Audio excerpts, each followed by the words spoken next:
정했습니다. 한번 같이 외쳐주셨으면 좋겠습니다. 말씀이 바꿉니다. 말씀이 바꿉니다 라고 하는 제목으로 은혜를 나누고자 합니다. 남유다의 여호와가 보시기에 정직하게 행했던 세 명의 왕을 뽑으라고 하면, 여러분, 역대하 17장부터 20장에 나오는 유다의 네 번째 왕 여호사밧 왕이 있습니다. 그리고 역대하 29장부터 32장까지 기록된 13번째 왕이었던 히스기야가 있습니다. 그리고 오늘 본문에 등장하는 16번째 왕 요시야 왕이 바로 여호와 보시기에 선한 왕이었다, 정직하게 행하였다라고 말할 수 있는 세 명의 왕입니다. 그들의 공통점이 있는데 이 세 명은 다 종교 개혁을 일으켰던 왕이라고 하는 것이죠. 그래서 이스라엘의 3대 종교 개혁을 일으킨 왕으로 우리가 아마 성도님들이 많이 들으셨을 것이라 생각을 합니다. 기원전 640년부터 기원전 609년까지 남유다의 마지막 부흥기를 이끌었던 요시야 왕, 여러분 아마 설교 때 또 성경을 읽을 때마다 많이 들어보시고 또 배우셨던 왕의 이름일 것입니다.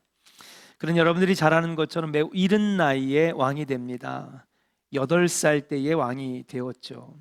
그리고 31년 동안 통치를 했습니다.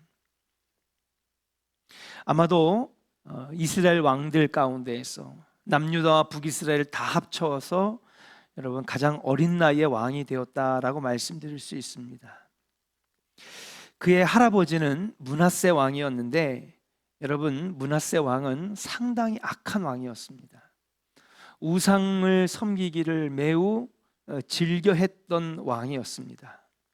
그런데 이 북이스라엘을 완전히 멸망시킨 아수르와 전쟁을 벌이다가 이 므낫세 왕 할아버지가, 요시야의 할아버지가 포로로 끌려가게 됩니다.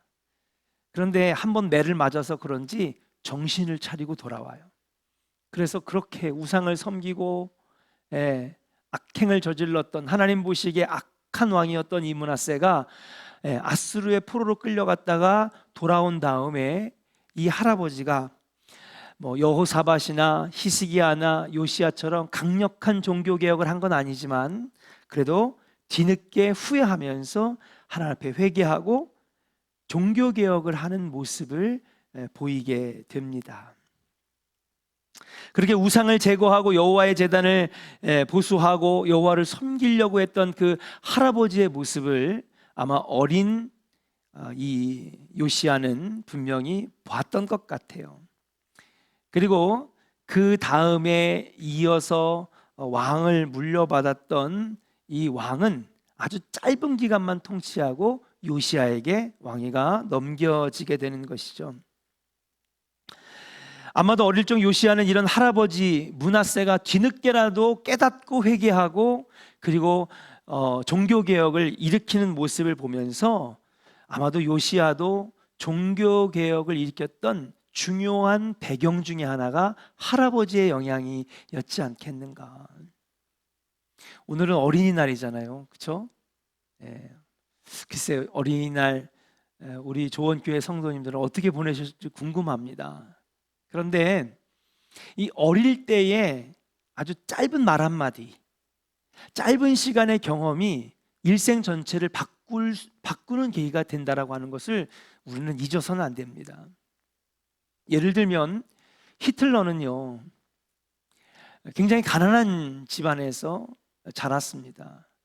그래서 아버지는 항상 돈에 쪼들려서 살 수밖에 없었죠. 그러던 아버지가 정말 머리 좋고 똑똑한 유다 사람, 그러니까 유태인이죠. 독일의 유태인이 운영하는 식료품 가게에서 아버지가 일을 하는데, 이 아들이 아버지 일하는 데를 갔다가 그 사장님인 유태인한테 심한 욕설과 그리고 비인격적인 대우를 당하는 것을 이 히틀러가 보게 됩니다. 그 짧았던 순간 아버지가 욕을 먹고 비인격적인 대우를 당하고 유태인에게 아주 모욕적인 그런 모습을 당하는 것을 짧은 순간 봤는데, 그 짧은 경험이 히틀러의 마음에는요 대못을 받게 하죠. 그리고 여러분 어떻게 돼요? 히틀러가 독일을 정권을 잡았을 때 무려 600만 명이 넘는 유태인들을 학살하는 거예요. 여러분, 이 어릴 때의 경험이 너무너무 중요합니다. 어린아이지만은 여러분 자녀들에게 또 손자 손녀들에게 신앙적인 경험을 하게 하시기를 주의 이름으로 간절히 축원합니다. 짧게 참석했던 여름 성경학교, 가기는 싫었지만은 부모님의 성화에 어쩔 수 없이 갔던 여름 수련회, 나는 원치 않았지만은 선생님과 만나서 함께 기도하고 그 아이를 품어주고 위에서 기도해주는 그 짧았던 경험이, 혹시 그가 나중에 주님과 멀어졌다 할지라도 그 어릴 때의 신앙적인 경험과 그리고 그 느낌은 남아서 나중에 하나님이 어떻게 그를 부르실지, 하나님이 그를 어떻게 하나님의 사람으로 만드실지 그거는 우리가 다 모른다라고 하는 사실이에요. 아마도 요시야는요 뒤늦게 포로에서 돌아온 할아버지 므낫세가 깨닫고 이제서라도 하나님, 내가 잘못했습니다, 회개하면서 부르짖으면서 그러면서 작게나마 종교개혁을 일으키는 그 할아버지의 모습이 이 어린 요시야의 눈에는 강렬하게 다가왔던 것 같아요. 그리고 요시야는요 여러분 이제 8살에서 16살 때까지는 섭정을 당합니다. 여러분 8살이 무슨 결정할 수 있는 무슨 지식이나 경험이 있겠습니까? 그걸 판단할 수 있는 능력이 없죠.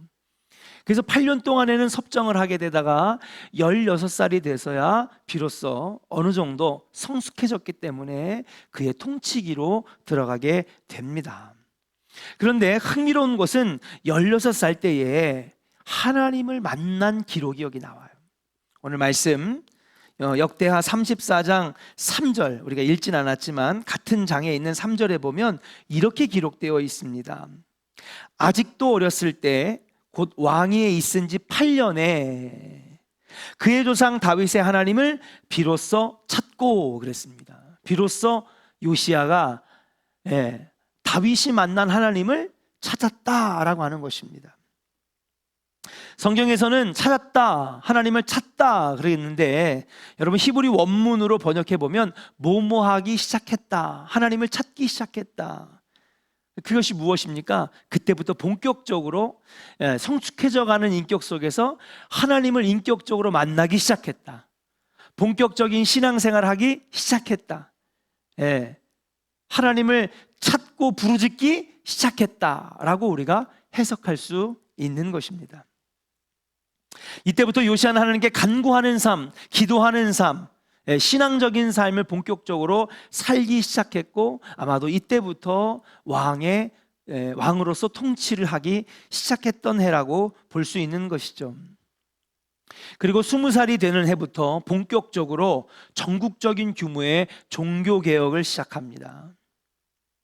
그냥 단번에 종교개혁을 한 것이 아닙니다. 우리가 잘 아는 사건이 있잖아요.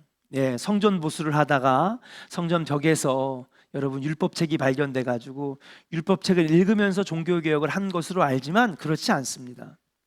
요시야는 이미 20살 때부터, 아니 어쩌면은 16살 때는 개인적인 종교개혁을 한 거겠죠. 하나님 찾기 시작했으니까요.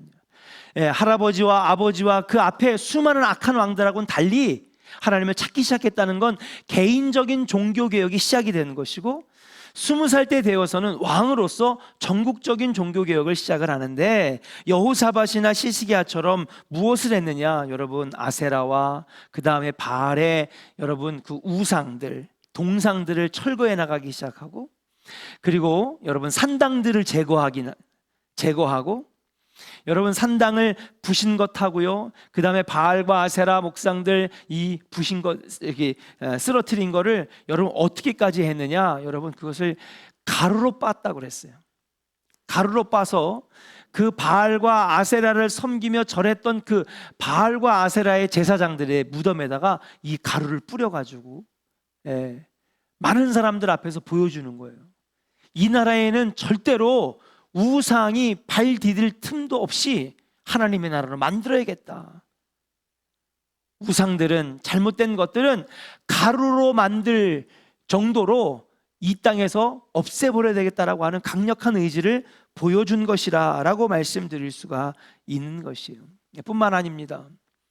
그의 종교개혁은요, 전국적으로 뻗어나는 것뿐만 아니라 어떻게 했느냐, 여러분, 이미 나라를 멸망당한, 뺏긴 북이스라엘 땅, 여기에 여러분 여러 지파들이 있지 않습니까? 므낫세, 에브라임, 시므온, 납달리, 이런 지파들이 북이스라엘에 속해 있는 지파들인데, 아수르가 약해지고 바벨론이 강대해지는 틈을 타서 여기까지 요시야가 사람들을 보내가지고 우상을 제거하고요, 하나님을 섬기도록 가르치고요, 그렇게 여러분 북이스라엘 땅까지, 오늘날 말하면 사마리아인 땅까지 올라가 가지고, 자, 우리 다 같이 12지파가 함께 종교개혁을 이루자. 이것이야말로 하나님 원하시는 것이다. 우리는 한 민족이다. 한 하나님의 백성이다. 그러면서 종교개혁을 20살 때부터 하게 됩니다. 그리고 26살이 될 때쯤에 이 1차 종교개혁이 이제 마무리가 되는 것이죠. 거의 전국적으로 산당과 우상들, 동상들은 다 없어지고, 그리고 북이스라엘까지 종교개혁의 운동이 막 활발하게 전개되던 26살, 6년 동안 전국적인 종교개혁을 감행하게 되는데, 그때에 성전을 이제 보수해야 되겠다. 2차 종교개혁으로 들어가게 되는 거예요. 우상을 제거했으니 이제는 뭐가 보여요? 피폐해진 성전이 보이기 시작하는 거예요. 하나님을 바로 믿고 하나님 신앙을 회복하려다 보니까 성전이 너무 중요한 거예요. 그동안에 망가지고 폐허가 되고 피폐해진 성전을 보수해야 되겠다 하면서 요시야 왕 26살 때에 바로 성전 보수 개혁이 들어가게 되는데, 그때 여러분도 잘 아는 이야기처럼 성전 벽을 공사하다가 벽에서 두루마리들이 발견되게 되는 것이죠. 이때 현장에서 직접 이 리모델링을 지휘하고 감당했던 대제사장 hil기야가 율법책을 발견한 다음에 왕의 서기관인 사반에게 전달합니다. 그리고 이 서기관 사반은요, 요시야 왕 앞에서, 여러분, 이게 발견되었습니다. 그러니까 왕이 한번 읽어보라고 하는 거예요. 읽어보니까 여러분 놀라운 이야기가 나옵니다. 그동안에 처음 들어보는 말씀이에요. 여러분, 우리 상식으로는 이해가 안 되잖아요. 하나님 말씀을 처음 읽어보는 거라니. 근데 그만큼 얼마나 북이스라엘이나 남유다나 하나님의 말씀을 읽지 않았는지, 가르쳐주는 사람도 없었고 관심도 없었고 우상 앞에 절하는 그러한 모습들 가운데에 하나님의 말씀을 발견조차 하지도 못했던,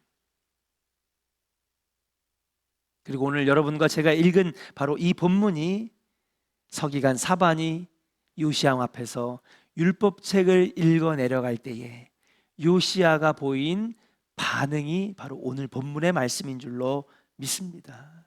저는 오늘 요시야가 여호와 하나님의 율법책을 발견하고 그 말씀을 들을 때에 그가 보였던 그 반응이 우리 삶에도 있기를 소망하면서, 여러분, 오늘 말씀을 읽을 때마다 요시야 왕 같은 이런 은혜의 모습들이 우리 안에서 많이 넘쳐나기를 주님의 이름으로 간절히 축원합니다. 그럼 첫 번째로 요시야가 여호와의 율법책을 딱 듣고 그리고 사반이 읽을 때에 그의 왕이 보인 첫 번째 반응은 뭐였느냐? 19절에 보니까 이렇게 되어 있어요. 한번 따라할까요? 자기 옷을 찢었습니다. 할렐루야.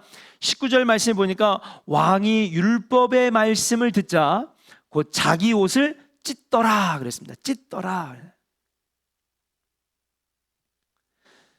율법의 말씀을 들을 때 요시야가 먼저 보인 첫 반응은 19절에 자기 옷을 찢었다.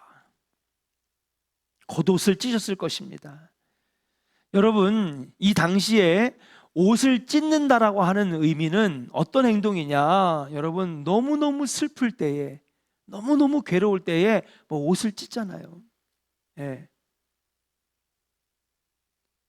너무너무 슬프거나 고통스러울 때 옷을 찢고, 아니면은 자신의 행동에 너무 후회스러울 때에 옷을 찢는 것, 이것을 상징적인 의미를 담고 있는 행위가 바로 옷을 찢는다라는 것입니다. 성경에 보면 옷을 찢는 행위들은 참 많이 나옵니다. 특별히 자기의 죄를 하나님 앞에 회개하고 자복할 때에 옷을 찢는 모습들을 많이 보게 됩니다. 요시야가 들었던 율법의 말씀이 무엇인지 정확하게 성경에 나와 있진 않지만 아마도 신명기 28장에 나오는 축복과 저주의 말씀, 지난주 금요일 날 설교 때 여러분 기억나세요? 여러분 가운데 세겜 땅이 있고, 그렇죠? 오른쪽에 이 그리심산하고 에발산하고 사이에서 여러분 신명기 28장을 읽어요.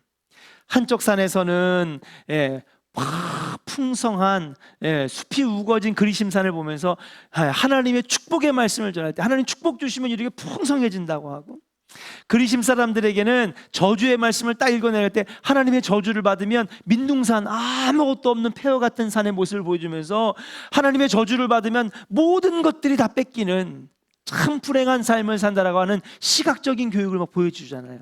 이게 신명기 28장의 말씀이거든요. 아마도 이때에 발견된 율법책이 신명기 28장의 말씀이 아니었겠는가, 그렇게 성서학자들은 추정을 합니다. 그리고 저는 지금까지 그의 조상들이 여호와 앞에 행한 반역과 불순종을 깨닫고 하나님 앞에 대적하던 북이스라엘이 아수르에게 멸망된 것처럼, 우리 남유다도 계속해서 이렇게 하나님의 저주를 받고 하나님 말씀대로 살지 아니하고 하나님을 경외하지 아니하면 우리 유다 왕국도 남유다도 이렇게 북이스라엘처럼 멸망할 수 있겠구나, 그런 생각이 드니까 자기 옷을 찢기 시작했다라고 볼 수 있는 것이죠. 그렇습니다. 사랑하는 여러분, 말씀을 읽을 때에 깨달아지는 역사가 납니다. 하나님의 은혜가 깨달아지기도 하지만 말씀을 읽어 내려갈 때에 내가 얼마나 죄인인지, 지금 내가 하나님 앞에 믿음으로 살고 있는지 신앙으로 살고 있는지, 아니면 내가 하나님 앞에 잘못된 길을 걸어갈 수 있는지, 여러분 이것을 깨닫게 하는 장치는 바로 여호와의 말씀이라고 하는 사실이에요. 시편 119편 105절의 말씀에도 주님 이렇게 말씀하셨어요. 주님의 말씀은 내 발의 등이요 내 길의 빛이니이다. 아멘입니까?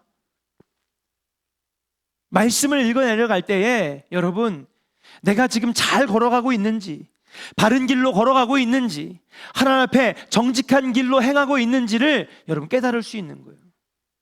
말씀이 없는 삶에는요, 여러분 비춰주는 조명이 없기 때문에, 영적 조명이 없기 때문에 계속해서 어두운 길, 하나님과 엇박자를 걸어가는 길, 하나님이 싫어하는 길을 걸어가게 된다는 거예요. 그 때문에 우리들은요, 여러분 하나님 말씀을 묵상하고 그리고 그 말씀대로 행하려고 하는, 그리고 그 말씀이 나에게 주시는 의미가 무엇인지를 알려고 하는 믿음의 행동이 필요한 줄로 믿습니다. 저는 우리 동기 목사님들 6명이랑 큐티방을 하나 만들었어요. 카톡에다가.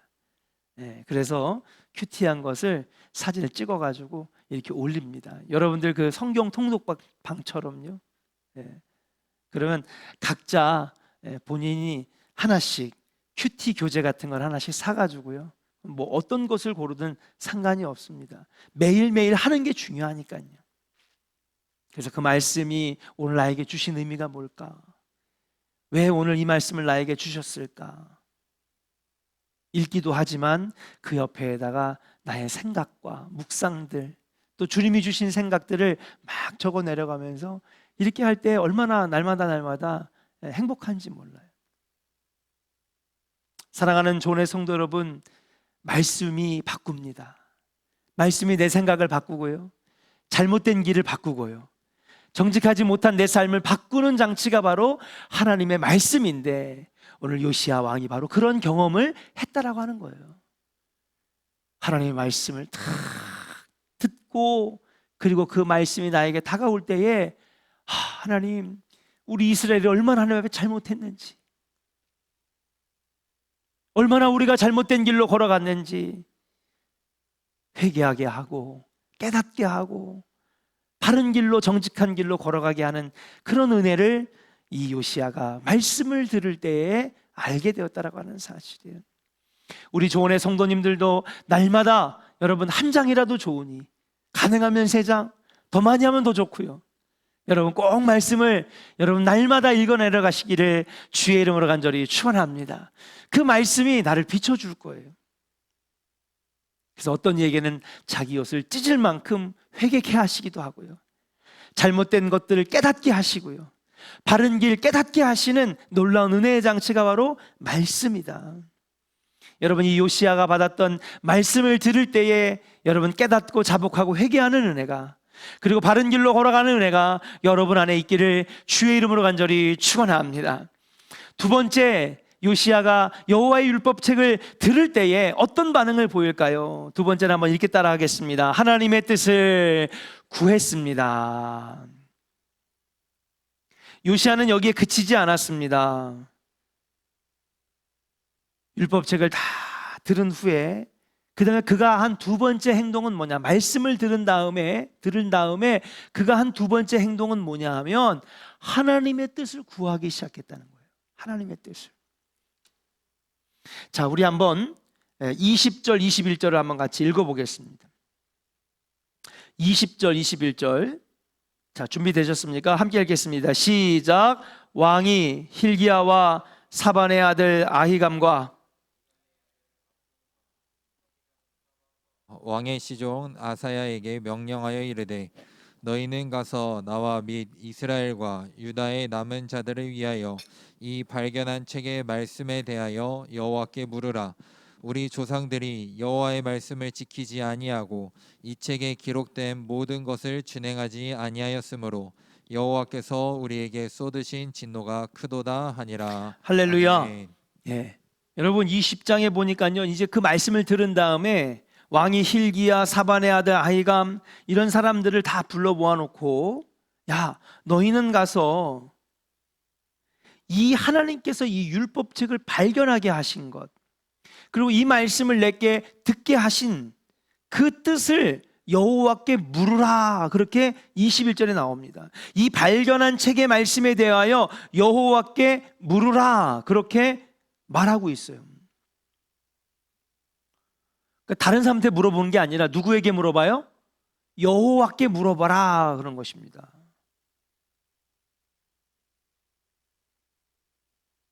하나님께서 왜 이 율법책을 발견하게 하셨는지, 오늘 나에게 이 율법책의 말씀을 듣게 하셨는지, 그 이유와 그 뜻을 계속해서 물어보려고 한 거예요. 왜 하나님이 이 말씀을 주셨는지 알고자 했다는 것이죠.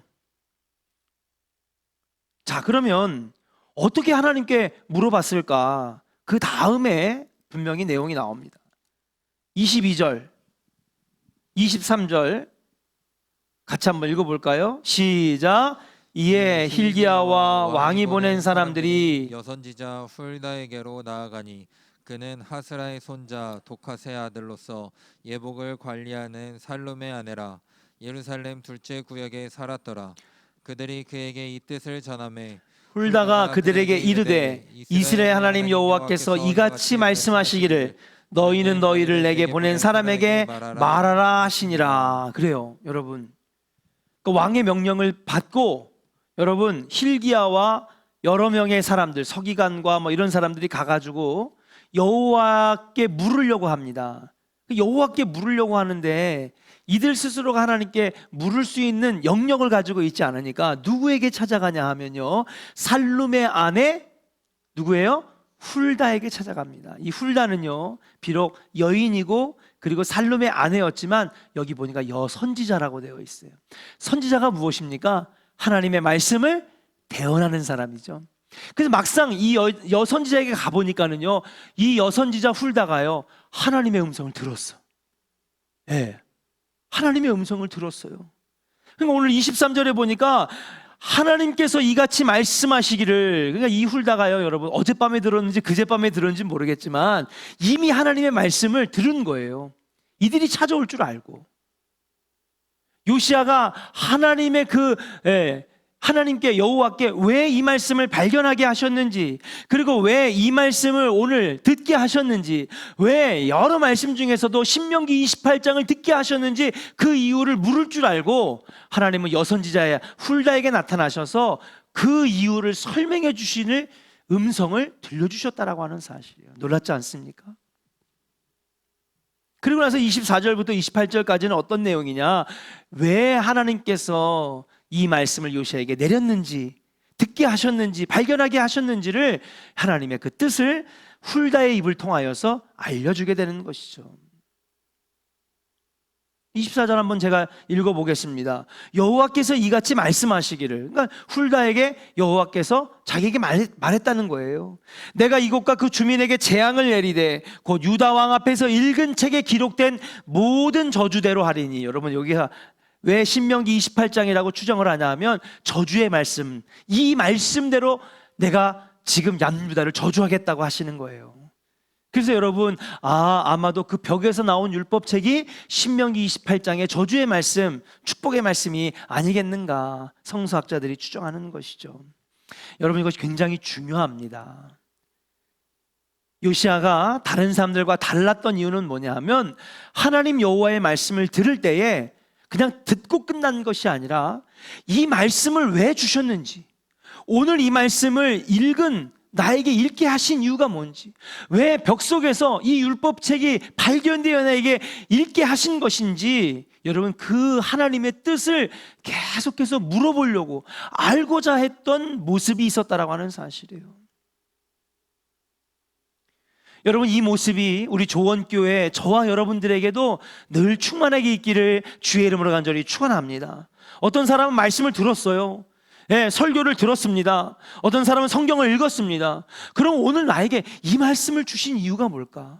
하나님 오늘 이 말씀을 왜 주셨을까요? 묵상하고 하나님의 뜻을 구하고 하나님께 무릎 꿇고 기도하면서 하나님 이 말씀 내게 왜 주셨습니까? 물어보려고 하는 모습이 우리에게 없다라고 하는 사실. 근데 요시야는요, 말씀을 들은 다음에 뭐 했습니까? 하나님 왜 나에게 이 말씀 주셨습니까? 하나님 오늘 이 말씀을 나에게 왜 듣게 하셨습니까? 하나님 오늘 이 주일 설교의 말씀, 하나님 오늘 이 수요 예배의 말씀 나에게 주신 하나님, 그 의미가 무엇입니까? 아버지께 구하고 하나님의 뜻을 구하고 하나님이 계획을 구하고 하나님 나에게 이 말씀을 주신 섭리를 구하는 믿음의 행위가 뒤따랐다라고 하는 사실이에요. 저와 여러분들에게 이러한 모습이 많이 있기를 주의 이름으로 간절히 축원합니다. 그래서 저희는요, 지금 우리가 성경 통독을 우리가 각 선교회마다 하고 있지만은, 또 코로나 때문에 사실 많이 점검도 안 되고, 그렇지만은 성경을 우리가 통독하는 삶, 그러니까 성경을 읽어 내려가는 삶에서 이제는 우리가 어떻게 해야 돼요? 하나님 오늘 이 한 장, 창세기 30장, 출애굽기 21장, 오늘 로마서 19장, 이 말씀을 한 장만 읽었어도 하나님 오늘 이 말씀 내게 주신 의미가 무엇입니까? 큐티하는 신앙의 모습으로 발전돼 나가야 되겠다. 요시야에게는 그런 모습이 있었다라고 하는 거예요. 그것이 우리가 말씀이 더 깊어지고 하나님의 뜻을 더 깊이 깨달아가는 신앙의 훈련이 아니겠는가. 사랑하는 조원의 성도 여러분, 우리가 왜 어두운 길로 갈까요? 하나님의 뜻을 모르기 때문입니다. 하나님의 뜻을 발견하지 못하기 때문입니다. 설교는 수없이 많이 듣지만 나에게 영향력이 없는 이유가 뭘까요? 여러분, 설교 하나 들은 것으로 끝나는 것이 아니라 설교를 들었다면, 말씀을 한 장 읽었다면 그 속에서 나에게 주시는 말씀이 뭔지, 오늘 나에게 주님이 원하시는 뜻이 무엇인지를 발견하려고 하는 모습이 그 다음에 연결되어져야 되는데 그런 모습이 우리에게 없기 때문에 계속해서 원점으로 돌아가고 다시 어두운 길로 돌아가고 했던 범죄 또 하게 되고 하나님의 뜻을 모른 채 예전의 삶으로 다시 돌아가는 삶에 다람쥐 쳇바퀴 돌아가는 삶으로 돌아가게 된다라고 하는 사실이에요. 사랑하는 조원의 성도 여러분, 저와 여러분들 삶에 설교를 들었다면, 말씀을 읽었다면, 오늘 나에게 주신 이 말씀, 설교 한 편 짤막한 5분짜리 라디오에서 흘러나오는 설교가 있었다면 그것을 통하여 부르짖고 매달리고 묵상해서 아버지의 뜻을 구할 수 있는 우리 성숙한 조언의 성도들 되기를 주의 이름으로 간절히 축원합니다. 한번 따라합시다. 하나님의 뜻을 구하겠습니다. 할렐루야.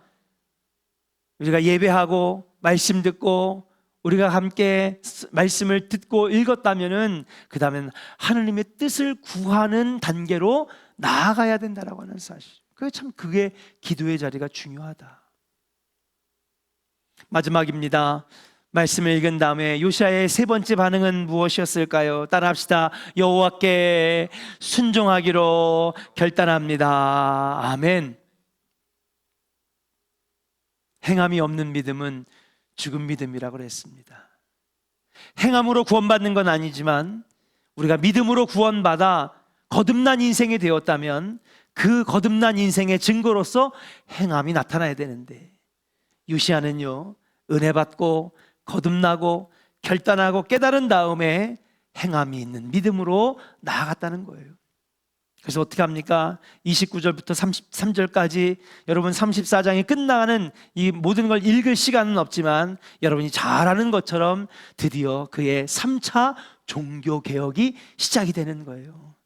여러분도 다 아시는 것처럼 어떻게 합니까? 여러분 온 백성들을 불러 모아놓고 12지파를 불러 모아놓고 여러분 그가 받은 말씀, 들은 말씀 다 앞에 예루살렘 앞에다가 모아놓고선 여러분 이 말씀을 함께 읽어 내려갈 때에 여러분 온 이스라엘 백성들이 요시야처럼 자기 옷을 찢고 자복하고 회개하고 이전에 안 했던 유월절을 지키게 되고 여호와의 절기를 지키고 하나님께 예배하고 여러분 비로소 드디어 그들이 예배자로서 거듭나고 찬양하는 사람으로 기도하는 사람으로 거듭나는 삶의 열매가 맺혀지는 종교개혁의 열매로 이어지게 되었다라고 하는 사실이에요. 사랑하는 조언의 성도 여러분, 우리가 오늘 요시야의 이 모습, 세 가지의 모습을 볼 때에 우리에게도 반드시 날마다 이루어져야 되는 신앙의 모습이 아니겠는가. 말씀을 들을 때에 나의 죄와 잘못된 길을 깨닫는, 자기 옷을 찢는, 자복하고 회개하는 모습. 하나님, 오늘 제가 잘못했습니다. 하나님, 제가 오늘 하나님 마음을 기쁘시게 드리지 못했습니다. 그리고 오늘 그 말씀을 들었다면, 오늘 설교를 들었다면, 오늘 나에게 주시는 정말 짧은 한 장의 말씀, 한 구절의 말씀이라도 오늘 이 말씀이 나에게 어떤 하나님의 뜻이 주어지는 것인지 하나님의 뜻을 자꾸 발견하고 구해나가려고 하는 모습. 그리고 무엇입니까?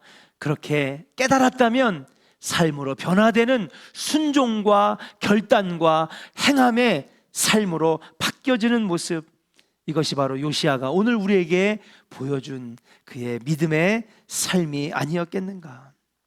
사랑하는 조언의 성도 여러분, 이 세 가지의 요시야의 모습이 날마다 우리 안에 여러분 나타내고 이루어지는 삶이 이어지기를 주의 이름으로 간절히 축원합니다. 그런 요시야의 정말 은혜의 체험이 있었기 때문에 그의 종교개혁은 어떻게 보면 여호사밧보다도 히스기야보다도 가장 강력한 종교개혁을 이끌게 되어지 않았겠는가. 여러분, 요시야의 종교개혁은요 상당히 오랜 기간 동안에 그리고 정말 강력하게 이루어진 가장 큰 종교개혁이 아니었겠는가 분명하게 말씀드릴 수가 있는 것입니다. 요시야의 이 아름다운 신앙의 모습이 저와 여러분들에게 날마다 있기를 소망하면서 오늘 말씀의 제목처럼 여러분 말씀이 우리를 바꿉니다. 아멘입니까? 예, 여러분 날마다 말씀을 가까이 할 때에 저는 분명히 믿습니다. 말씀을 가까이 하지 않으니까 이런 삶이 나타나지 않는 것이지, 말씀이 가까이 하게 되면 분명히 요시야가 겪었던 그리고 체험했던 이 신앙의 변화들이 여러분 우리 삶에도 날마다 이루어지게 될 줄로 믿고, 여러분 말씀을 가까이 하는 삶을 절대 떠나지 않는 우리 조언의 성도들 되시기를 주의 이름으로 간절히 축원합니다.